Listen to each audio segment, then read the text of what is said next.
What's news in Utah polygamy culture? Next on Polygamy, what love is this?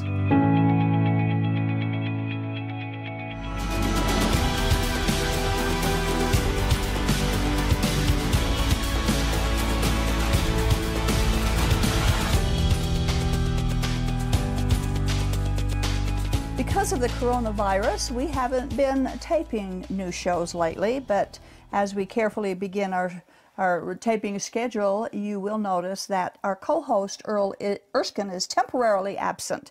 Now, he is doing okay. He's healthy. He hasn't been sick, and he's not sick. He's just being extra careful for a little while. So our co-host today is Dorothy Catlin, and she has been our guest on our show several times in the past when we were doing the live shows on TV 20. She portrayed a few of the women whom Joseph Smith had pursued. I would like to introduce and thank Dorothy Catlin for filling in the gap here. It was a long time ago. It's been a long time. Now, I just heard this morning of a new project that you and your husband are going to be getting into with a radio program. Would you like to tell the viewers a little bit about that? Sure. As best I can think of it, we have been invited to do a half-an-hour radio show on AM 820.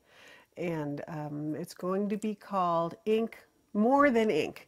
And we're going to spend half an hour talking to each other about the scriptures, about how relevant they are, that it's not just a dead book like some other religious text.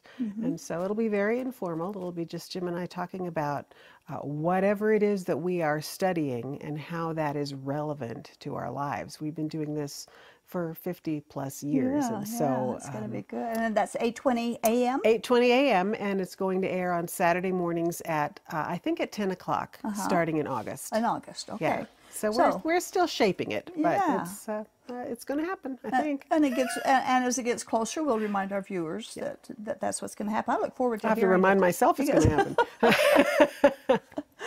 Okay. Now, some of the news. This is update on what happened during the coronavirus crisis in polygamy groups, because the crisis took the center stage of the news, every newscast, and so what was going on in polygamy groups actually got very little attention. So we're going to go through some of that this time. The first news item is that the 2020 Utah State Legislature introduced and passed a bill that decriminalized polygamy in Utah. Now, of course, polygamists supported the bill, and many people noticed that the LDS Church was suspiciously silent about it, and we can't help but wonder why. Because if the LDS Church didn't want the bill passed, they would have said so, and it wouldn't have passed. But their silence was very deafening. Before the bill passed in February, the Deseret News printed a letter from a concerned reader asking some very good questions and making some refreshing and intelligent observations. Dorothy is going to share some of those comments.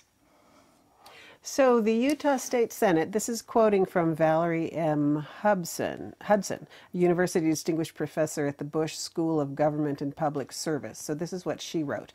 The Utah State Senate has voted to decriminalize polygamy between consenting adults, making bigamy and polygamy an infraction rather than a felony.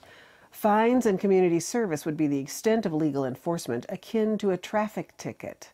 In 2011, the Supreme Court of British Columbia was asked to rule on the constitutionality of Canada's ban on polygamy. One of the star witnesses was Professor Rose McDermott of Brown University, who has penned an entire volume called The Evils of Polygamy. Summarizing her extensive research, McDermott finds a statistically significant relationship between the legality and prevalence of polygamy within a country, on the one hand, and what they call an entire downstream suite of negative consequences for men, women, children, and the nation state on the other. Their data analysis points to a significant relationship between polygamy and poor outcomes, including higher levels of sex trafficking and higher levels of domestic violence. It should raise a huge red flag for the legislature that even the very open-minded and progressive Canadians and Europeans reject the path of polygamy decriminalization. Perhaps it's time for additional homework on this subject before voting. We suggest bringing out Professor McDermott to testify at the next set of hearings. And I was surprised the Deseret News printed that, and very good comments. Yeah. Now, the legislature, what they did was they appeared to rely on the pro-polygamist agenda. Both the Senate and the House passed the bill quickly. It went through so fast you couldn't get a word in. And the governor signed the bill when it went to his desk. And the second week in May, the bill became law in Utah. And all of this in the midst of victims and former victims asking to be heard, but a deaf ear was all they got. Sadly, people who never personally experienced polygamy themselves were the ones instrumental in getting it passed. A few years ago, as Dorothy's quote said, Canada had revisited the polygamy question to determine if they should decriminalize polygamy, and they listened to everyone who was willing to testify. Psychologists, doctors, ex-polygamists, pro-polygamists, court and legal history of polygamy in Canada were all taken into consideration, and in the end, they kept it criminalized. Did Utah ever ask why? Several professional reports were published as a result of the Canadian inquiry, and they concluded that polygamy is inherently harmful to women and children. Valerie Hudson, whom we quoted earlier, said this as well. Yeah, here she says, by prohibiting polygamy, we reduce social inequities, violence toward women and children, as well as increase political rights and civil liberties for all. All of this research weighed heavily on the subsequent ruling upholding Canada's ban on the practice. The full judgment of the BC court can be found online and should be read by any Utah state legislator before voting on this important issue. And we agree. Absolutely. It would have been wise if every Utah legislature who did vote on the issue to have been required to read the entire Canadian case, which resulted in maintaining their ban on polygamy. The argument to decriminalize polygamy was based on the idea that abuses within the groups will more likely be officially reported if the victims had no fear of the law coming after their loved ones who were polygamists. Those of us who grew up in polygamy disagree wholeheartedly and loudly with that reasoning. The fear that children experience in polygamy is not fear of arrest, nearly as much as fear from within the group itself, not from outside of it. They don't fear the law. They've proven through decades of thumbing their noses at the law. Decriminalizing polygamy will not solve their fear-mongering, but it will give more and more encroaching power to the polygamous communities and the leaders themselves. It's been years and years since anyone in Utah has been prosecuted for polygamy alone. Utah adopted the policy that they will only prosecute other crimes within polygamy, but even those prosecutions were rare. I have a quote from a former FLDS, Brenda Nicholson, who was always willing to tell the truth about her experiences and share her knowledge of the workings of the FLDS polygamy group. She shared some of what happened when the food stamp fraud crime of a few years ago was being prosecuted. She gave the FBI and other officials detailed information of how the FLDS leaders treated women, how they relocated women and children without permission, how the fraud was perpetrated. We quote some of what she said.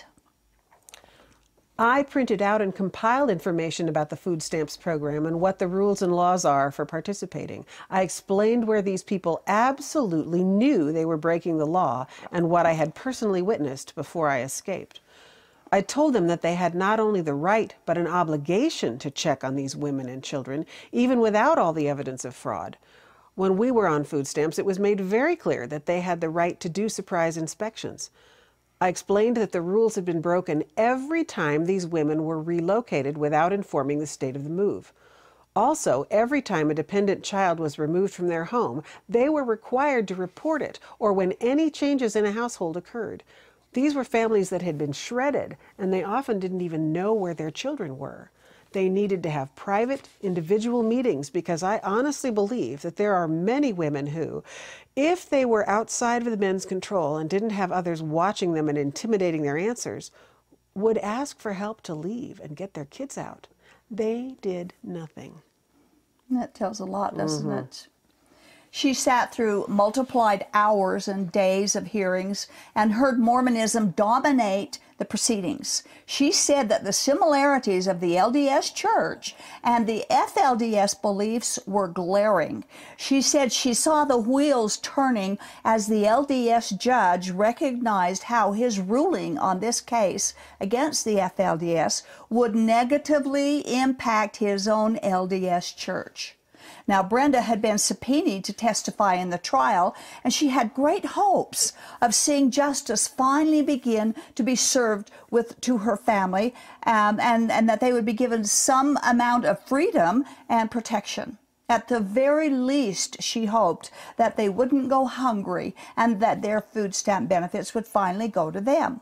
But she said this is what happened instead. Then it all came crashing down. Suddenly, there were ridiculous plea deals handed down. I was in shock. It made no sense. I called the lead prosecutor at the DOJ and asked him, what happened? He got angry and yelled at me over the phone. He told me I should be thanking him.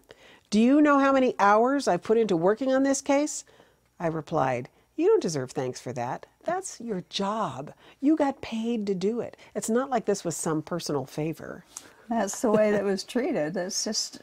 She never got an answer as to why they never received a penalty for their crimes against the American taxpayers. Now, that was a $12 million food stamp fraud.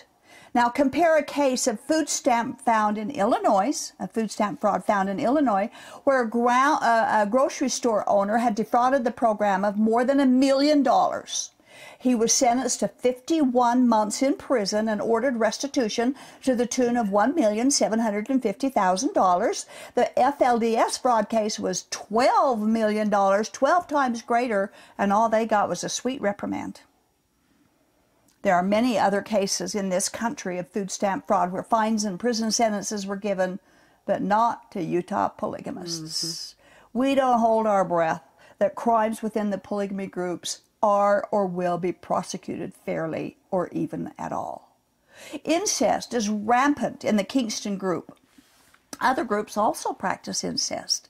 The authorities know about it, but nothing is or has ever been done about it. The Utah legislature and all crime watchers need to realize that the polygamist doctrine is to bleed the beast. Their doctrines also proclaim that they live a higher law, so they will not and do not obey civil law that they disagree with. Brigham Young said it like this.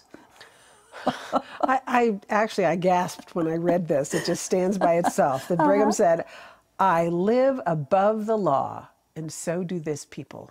Talking about polygamous Mormons at that time. They live above the law, and that's the way they a law believe. unto themselves. Exactly, exactly. Today's polygamists still live by that statement, and the lawmakers fall for it. Instead of enforcing laws, we just change them to keep the polygamy groups happy, so they can continue to harm the women and children who are born into the polygamous families. God help us. And finally, Brenda said this. When will Utah care about women and children instead of continually empowering the men who abuse and control them? I have absolutely zero hope or trust that anything is going to change. The state will still not prosecute crimes. With each crime they get away with, the polygamists become more emboldened, and their victims learn that Utah won't save them. In fact, they'll hand you back and tell you to shut up and thank them. Oh, she's got good with her words. She knows what she's talking about. She does. She's seen a lot of horrible things. When the bill passed the House, Rebecca Kimball, a former child bride and abused plural wife, said this. I enjoy Rebecca Kimball whenever I hear from her. I enjoy this. She is so animated. So reading this just the other day, it just caught me. It's sad. It's against Utah's Constitution, and it's an act of deliberate ignorance. Polygamy taught me a person demands that you make sacrifices that he himself would never make.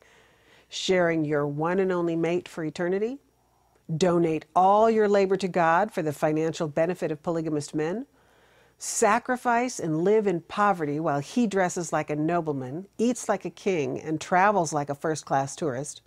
Promises you eternal salvation in heaven while you live in hell on earth. If polygamists really understood the power of God, they would know who they really are. They would stop seeking control of others and pray for self-control. They would stop threatening others and start acting on making their own positive contributions to humanity. Their behavior betrays their own inner ignorance. If they understood power, they would know that love is more powerful than fear. Caring is more powerful than condemnation, and actions speak louder than words ever will. Those caught up in polygamy should not walk away. They should run. I can just see her saying that. She's so emphatic. Yeah, she is. She's very bold in what she says, and that's so true. Everything she said is true, and she experienced it all.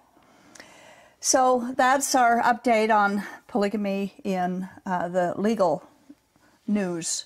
There's another one coming up now about the Kingston Group and their $500 million biodiesel tax fuel credit. You'd think that it'd be over with, but somehow it's not. It was a scheme that some of the Kingston members had been involved in. A few months ago, Jacob and Isaiah Kingston pled guilty after they were informed that the Kingston Polygamy Group itself would be brought into trial testimony. So rather than the secrets of the polygamy group be revealed in court, the two Kingston brothers pled guilty, and they had previously pled innocent, and they received their prison sentences. But there was a third person who was involved in the scheme, who was not part of the Kingston Group and was not a polygamist and did not plead guilty. So he went to trial and was found guilty. Jacob and Isaiah Kingston were witnesses against him. Now, during the trial, Kingston testified that from the $500 million, they gave $30 million to the Kingston Polygamy Group Church. Wouldn't you like a $30 million gift? If it was... I don't know if I'd want that much money. No. Especially, you'd want it to be from safe there. money. Yeah. We wonder, however, where that $30 million went, because we know that it did not alleviate any of the poverty or the dumpster diving or the rundown housing that most members live in. We have a quote from an article about this case. Yeah, this article is posted in the San Diego Union Tribune. And the link, it would be available, I think, probably on the website. Screen. Yeah. Okay. So the article says, a Utah polygamist says he gave nearly $30 million from a biodiesel fraud scheme to the polygamous group to which he belongs. Jacob Kingston acknowledged on the stand that he and his brother both married cousins. Opening statements claimed that Kingston comes from an incestuous polygamous group that is always scheming to defraud the U.S. government in what the group calls bleeding the beast. A spokesman for the group, Kent Johnson, has called the allegations categorically false. And of course. Of course. They deny the abuses and the doctrine and their illegal activities. Of course they do. We were taught from the cradle to lie to the government, to anybody else who might ask us questions. We were threatened never to tell people on the outside what was going on inside the group. Lying for the Lord is a huge privilege for polygamists, just as it was for Joseph Smith. Of course, they deny everything. And our final news item is about women's suffrage. Now, we've talked about this before, but it's been a big deal in Utah, at least the beginning of this year. Billboards were placed throughout the state bragging that Sarah Young was the first woman in the country to vote. Now, we're certainly happy that women can vote in their own country elections. We're happy about that. But the Mormons brag that they alone were progressive enough to be the first to allow women voting rights. Now, we've talked about this in past shows, but it's time to talk about it again, especially for those perhaps who aren't familiar with the unglorified Mormon history. Sarah Young is the name of the billboards, the name on the billboards, and she was the grandniece of Brigham Young and the first woman to vote February 14th, 1870. On January 20th of 2020, the Deseret News published an article about it, but to make it complimentary to the Mormons, they left out some facts. We quote. Many thought that if Mormon women could vote, they would vote against Mormon male leaders. They believed that Utah women didn't want to be there, that they didn't want to be living this way. Seraph Young and the rest of the women in Utah would confound all expectations in the years that followed and prove to be independent voters. They did not end polygamy with their votes. Instead, they voted in ever greater numbers and raised their voices in the public sphere in defense of their rights and their religion. Well, we're going to tell the truth story here because this is not absolutely the truth. Utah women were actually about to lose their right to vote because Congress was intent on stopping polygamy in the Utah Territory, but polygamists refused to obey the law. We've talked about that. They decided that taking away their right to vote would force them to obey the laws of the land and stop polygamy. We quote about Congress stripping the polygamists. Congress stripped all polygamous men and women of their right to vote in 1882. When that didn't have the desired effect and polygamy persisted, Congress basically decapitated the church. The Edmunds-Tucker Act of 1887 law seized the church's property and disincorporated the church. Okay, so that was one weapon that they used to get the Mormons to obey the laws of the land. So as a result, they gave up polygamy, they said, and they became a state in 1896. But they had lied. Church leaders married plural wives and officiated polygamous marriages until 1904, when they finally abandoned polygamy for real. But Fanny Stenhouse, who was a polygamous woman living in Utah during all these events, tells us the real story behind Utah's women's voting rights. Her book, Tell It All, tells us a lot. We quote, "It will be a matter of interest to the advocates of women's suffrage to learn that Brigham Young conferred the franchise to vote upon the Mormon ladies. This at first appears to be a very liberal measure. But let not the innocent reader be deceived thereby. The opening of the mines and the great influx of Gentiles consequent upon the completion of the Union Pacific Railroad proved very clearly to Brigham that the day might come when the Gentiles would have an equality, if not a majority, of votes, and in that day the slavish despotism of the Mormon priesthood would be overthrown." So Brigham Young was a smart man. She doesn't mince words. She's good. Oh, we've got some good ones coming with this. So it was then that the bill passed in Utah allowing women voting privileges because it was for their benefit for their women to vote. Now, on the surface, this might look good, but now we're going to look at motive and practice. We have another quote from Fanny. "No Mormon woman would for a moment ever dream of voting otherwise than she was directed by her husband, and no man would think of voting except as he was counseled by the priesthood. Thus, a man with half a dozen wives would now have half a dozen votes, and Brother Brigham, instead of having only his own single vote, would have 19 for his 19 wives, to say nothing of his daughters and the whole army of spiritual wives which he might produce." It's a good scam, huh? Good pyramid scheme there. Army of spiritual wives. Well, he said one time he didn't know how many wives he had. And that he would walk by them on the street and not know them. Yeah, and he did, yeah. And children, too. Fanny said that one person would often vote 2 or 3 times to make sure that the Mormon Church held on to their interests, and the voting ballots were numbered, by the way. The voters' names were carefully registered in a book next to the number of their ballot, so many of our viewers probably don't realize that it was not a secret ballot for the early Mormon voters. We have more from Fanny. "The priesthood can tell at a moment's notice on which side or for whom a man has cast his vote. Anxious to obtain admission into the Union as a state, it is the interest of Brigham Young and the leaders to swell the numbers of the population by every means in their power. For this they have strained every nerve to bring over converts from abroad, and with the same object, to build up the kingdom, they have forced polygamy upon the people.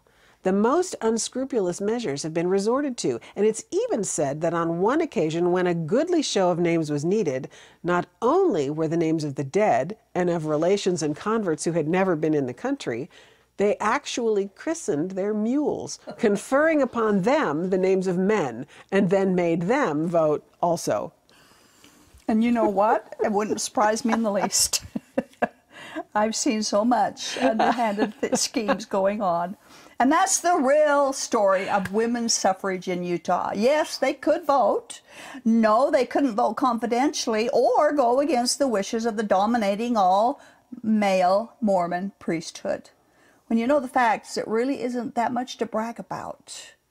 Utah women's voting rights should have been accomplished a better way. So that's all of the polygamy in the news that we have this time. News is always happening. It kind of slowed down during this last couple of months, but something will pick up. It didn't. I don't think it slowed down. I think it just got overshadowed. It got overshadowed. All we were hearing about is the one thing. That's right. So. Yeah, you're right. Thank you, Dorothy. Appreciate your help. Thanks. It was fun to be here. None of what we discuss on our show would even be relevant if the followers and believers in Joseph Smith would follow their own articles of faith and the Bible. Mormon articles of faith claim they believe in obeying the laws of the land and those who make the laws. The Bible says to obey our government leaders and laws of our own nation. Mormonism would be so different if they all believed what they say they believe. Jesus Christ alone is our Savior, by grace alone, and Mormonism doesn't even believe that. Thank you for watching. See you next time.